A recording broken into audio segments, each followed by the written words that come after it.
Warahmatullahi wabarakatuh. Perkenalkan, nama saya Nur Hasana dengan NIM 2212547, jurusan Manajemen Pendidikan Islam semester 3B. Nah, menurut besarannya terdapat perencanaan mikro, perencanaan makro, dan perencanaan meso. Apa sih yang dimaksud dengan perencanaan mikro itu? Perencanaan mikro adalah yaitu perencanaan yang menetapkan kebijakan-kebijakan yang akan ditempuh, tujuan yang ingin dicapai, dan cara-cara mencapai tujuan itu pada tingkat nasional. Sedangkan perencanaan mikro yaitu perencanaan pada tingkat institusional yang merupakan penjabaran dari perencanaan tingkat meso. Sedangkan perencanaan meso yaitu kebijakan yang ditetapkan pada tingkat makro, kemudian dijabarkan ke dalam program-program yang berskala kecil. Selanjutnya, perencanaan jenis-jenis perencanaan menurut tingkatannya, yaitu terdapat perencanaan strategik atau RENSA, perencanaan koordinatif atau manajerial, dan perencanaan operasional.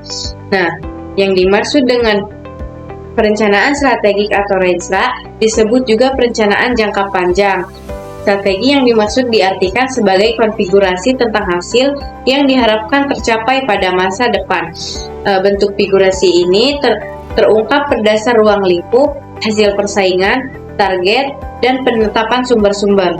Selanjutnya, perencanaan koordinatif atau manajerial, yaitu perencanaan ini ditujukan untuk mengarahkan jalannya pelaksanaan, sehingga tujuan yang telah ditetapkan itu dapat dicapai secara efektif dan efisien. Perencanaan ini biasanya sudah terperinci dan menggunakan statistik. Namun demikian, kadang-kadang juga menggunakan pertimbangan akal sehat atau disebut dengan common sense. Perencanaan ini mencakup semua aspek dalam suatu sistem yang meminta ditaatinya kebijakan-kebijakan yang telah ditetapkan pada tingkat perencanaan strategi. Yang ketiga yaitu perencanaan operasional. Perencanaan operasional ini disebut dengan memusatkan perhatian pada apa yang akan dikerjakan pada tingkat pelaksanaan di lapangan dari suatu rencana strategis. Nah, selanjutnya, menurut jangka waktunya, yaitu ada perencanaan jangka pendek, perencanaan jangka menengah, dan perencanaan jangka panjang. Yang dimaksud dengan perencanaan jangka pendek yaitu perencanaan tahunan atau perencanaan yang dibuat untuk melaksanakan dalam waktu kurang dari 5 tahun atau sering disebut sebagai rencana operasional. Nah, sedangkan perencanaan jangka menengah yaitu mencakup kurun waktu pelaksanaan 5-10 tahun yang merupakan penjabaran dari rencana jangka panjang. Tetapi ini juga sudah bisa disebut atau lebih bersifat operasional. Yang selanjutnya yaitu perencanaan jangka panjang. Perencanaan jangka panjang ini meliputi cakupan waktu di atas 10 tahun sampai 25 tahun. Dan semakin panjang rencana, maka semakin banyak pula variabel yang tentunya akan sulit dikontrol. Selanjutnya, perencanaan tingkat pusat, tingkat provinsi, kabupaten atau kota, kecamatan, desa atau kelurahan, dan sekolah. Nah, pastinya dari masing-masing perencanaan tingkat tersebut sudah memiliki definisi itu tersendiri. Di antaranya yang pertama, perencanaan tingkat pusat adalah suatu pendekatan perencanaan di mana keputusan-keputusan strategis dan perencanaan dilakukan oleh tingkat manajemen pusat atau kepemimpinan puncak organisasi. Nah, proses perencanaan tingkat pusat ini juga mencakup tahapan identifikasi tujuan, visi misi, analisis, lingkungan, pengembangan strategi, alokasi sumber daya, dan pengukuran kinerja. Nah, tingkat pusat inilah tempat di mana kebijakan pendidikan nasional diatur dan dirumuskan. Pusat pendidikan mencakup juga Kementerian Pendidikan, Badan Penelitian dan Pengembangan, atau bisa disebut juga dengan Balitbang, serta lembaga-lembaga terkait lainnya. Yang kedua yaitu perencanaan pendidikan tingkat provinsi. Perencanaan pendidikan tingkat provinsi adalah suatu proses perencanaan strategis yang dilakukan oleh pemerintah provinsi untuk mengembangkan sistem pendidikan di wilayahnya. Perencanaan pendidikan ini bertujuan untuk meningkatkan kualitas pendidikan, mengatasi masalah-masalah pendidikan yang ada, dan mencapai tujuan pendidikan yang telah ditetapkan. Nah, pemerintah provinsi juga yang bertanggung jawab untuk merumuskan kebijakan pendidikan yang sesuai dengan kebutuhan wilayahnya. Nah, dan mereka juga inilah yang mengelola dana pendidikan di tingkat provinsi. Selanjutnya, perencanaan pendidikan tingkat kabupaten atau kota adalah proses penting dalam mengatur sistem pendidikan di tingkat lokal. Perencanaan pendidikan ini juga melibatkan pengembangan strategi, kebijakan, dan rencana untuk memastikan bahwa pendidikan di wilayah tersebut dapat mencapai tujuan yang telah ditetapkan. Pemerintah kabupaten atau kota lah yang bertanggung jawab mengimplementasikan kebijakan pendidikan provinsi di wilayah mereka, dan mereka juga yang mengawasi sekolah-sekolah di bawah yurisdiksinya. Selanjutnya, perencanaan pendidikan tingkat kecamatan yang mempunyai definisi tersendiri, yaitu proses penting dalam pengembangan sistem pendidikan di suatu wilayah. Ini juga yang melibatkan identifikasi kebutuhan pendidikan, perencanaan program pendidikan, alokasi sumber daya, dan pemantauan kemajuan. Di tingkat kecamatan ini terdapat UPT, Dinas Pendidikan, yang membantu pengelolaan pendidikan di tingkat kecamatan. Mereka lah yang mendukung sekolah-sekolah dalam hal administrasi dan pengembangan kurikulum. Selanjutnya, perencanaan pendidikan tingkat desa atau kelurahan yang merupakan bagian penting dalam pengembangan sistem pendidikan di tingkat lokal. Ini juga membantu dalam mengidentifikasi kebutuhan pendidikan masyarakat setempat dan merancang program-program yang sesuai. Selanjutnya, perencanaan pendidikan tingkat sekolah adalah proses pendidikan dalam memastikan bahwa sebuah lembaga pendidikan dapat mencapai tujuan pendidikan yang telah ditetapkan. Sekolah adalah unit terkecil dalam sistem pendidikan. Mereka yang bertanggung jawab untuk memberikan pendidikan kepada siswa sesuai dengan kurikulum nasional dan pedoman dari tingkat di atasnya. Jadi, saya dapat menyimpulkan bahwa perencanaan pendidikan tingkat tersebut adalah perencanaan pendidikan di semua tingkatan ini berfokus pada upaya peningkatan kualitas pendidikan, pengelolaan sumber daya, dan memastikan akses pendidikan yang merata bagi semua warga negara. Selanjutnya yaitu perencanaan nasional, regional, lokal, dan kelembagaan. Perencanaan nasional merupakan proses penyusunan rencana pembangunan jangka panjang dan strategis untuk mencapai tujuan pembangunan nasional. Sementara perencanaan regional adalah proses perumusan dan pelaksanaan rencana pembangunan yang mempertimbangkan karakteristik dan kebutuhan kawasan atau wilayah tertentu. Perencanaan lokal juga merupakan upaya dalam merumuskan dan mengimplementasikan rencana pembangunan untuk tingkat pemerintahan yang lebih rendah seperti kabupaten atau kota. Dan kelembagaan perencanaan ini mencakup struktur dan entitas yang bertanggung jawab atas proses perencanaan dan pelaksanaan kebijakan pembangunan. Di sini juga saya dapat menyimpulkan bahwa perencanaan nasional, regional, dan lokal adalah aspek penting dalam pengembangan suatu negara atau wilayah. Sementara itu, kelembagaan yang kuat juga diperlukan untuk melaksanakan perencanaan tersebut.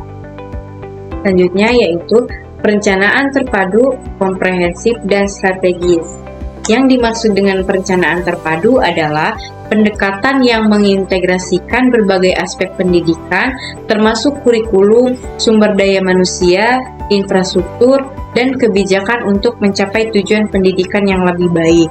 Sementara perencanaan pendidikan komprehensif itu mencakup semua tingkatan pendidikan, mulai dari pendidikan anak usia dini, anak sekolah dasar, hingga perguruan tinggi, dan melibatkan semua stakeholder yang terlibat dalam sistem pendidikan.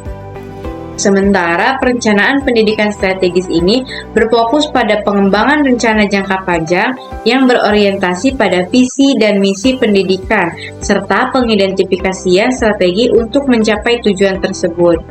Nah, di sini ada komponen utama dari perencanaan pendidikan yang terpadu, komprehensif, dan strategis. Yang pertama yaitu analisis kebutuhan. Analisis kebutuhan ini yaitu mengidentifikasi kebutuhan pendidikan, tantangan, dan peluang yang ada di dalam sistem pendidikan, termasuk pemahaman tentang populasi siswa, sumber daya yang tersedia, dan lingkungan sosial dan ekonomi. Yang kedua yaitu tujuan pendidikan. Tujuan pendidikan ini menetapkan jangka panjang yang jelas dan terukur yang mencakup aspek akademik, sosial, dan perkembangan pribadi. Yang ketiga yaitu strategi pendidikan. Strategi pendidikan ini tugasnya mengembangkan strategi yang efektif untuk mencapai tujuan pendidikan, termasuk penggunaan metode, pengajaran yang sesuai, program pendidikan khusus, dan pengembangan kurikulum.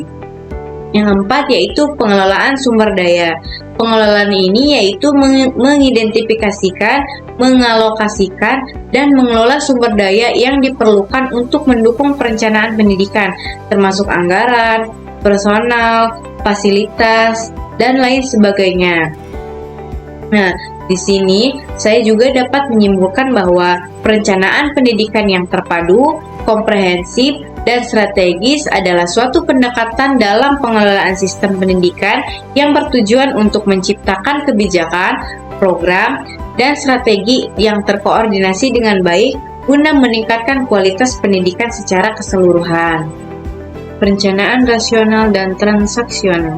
Perencanaan rasional adalah pendekatan dalam pengambilan keputusan bisnis yang didasarkan pada analisis mendalam, penilaian risiko, dan pertimbangan matang. Pendekatan ini mengutamakan logika dan tata dalam mengambil keputusan. Sementara perencanaan transaksional ini lebih fokus pada pengelolaan tugas dan proses sehari-hari dalam bisnis. Hal ini melibatkan perencanaan, pengawasan, dan pelaporan rutin yang terkait dengan aktivitas sehari-hari, seperti transaksi keuangan, produksi, dan layanan pelanggan.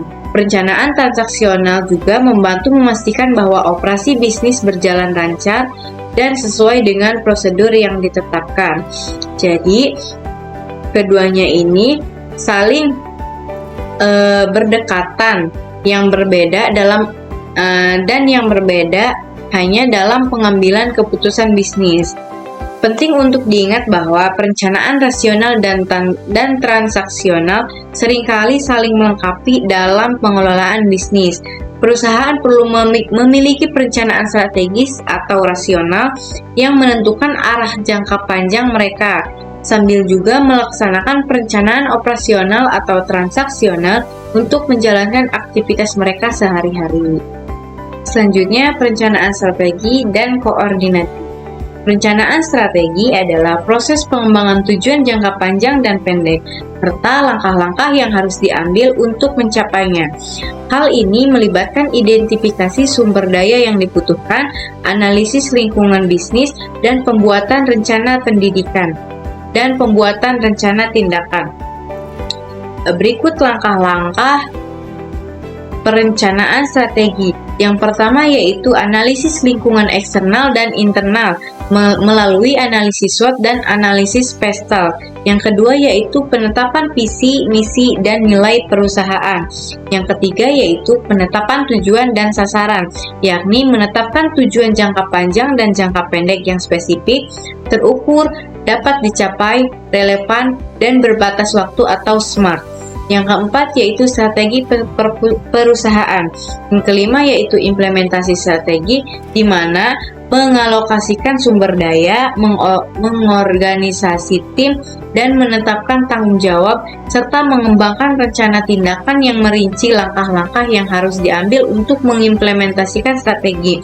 Yang keenam yaitu pengukuran dan evaluasi kinerja, yakni mengukur kemajuan terhadap pencapaian tujuan dan sasaran, menilai efektivitas strategi, dan melakukan perbaikan jika diperlukan. Sedangkan koordinatif adalah proses mengatur tugas dan aktivitas agar berjalan sejalan dengan rencana strategis. Hal ini melibatkan komunikatif yang aktif, yang efektif, alokasi sumber daya, dan pengawasan untuk memastikan bahwa berbagai bagian organisasi bekerja sama untuk mencapai tujuan bersama. Langkah-langkah perencanaan koordinatif yaitu mengidentifikasi unit dan departemen yang terlibat. Hal ini yaitu menetapkan unit-unit dan departemen-departemen yang perlu bekerja sama untuk mencapai tujuan bersama. Yang kedua yaitu menetapkan tujuan koordinatif. Yang ketiga yaitu komunikasi dan keterlibatan. Yang keempat yaitu pembagian tanggung jawab. Yang kelima yaitu sumber daya bersama. Yang keenam yaitu evaluasi dan pengukuran kinerja koordinatif. Perencanaan strategi dan koordinatif merupakan dua komponen penting dalam manajemen yang membantu organisasi mencapai tujuan dan mengelola sumber daya yang dengan efisien. Oke, mungkin hanya itu yang dapat saya sampaikan. Kurang dan lebih. Assalamualaikum warahmatullahi wabarakatuh.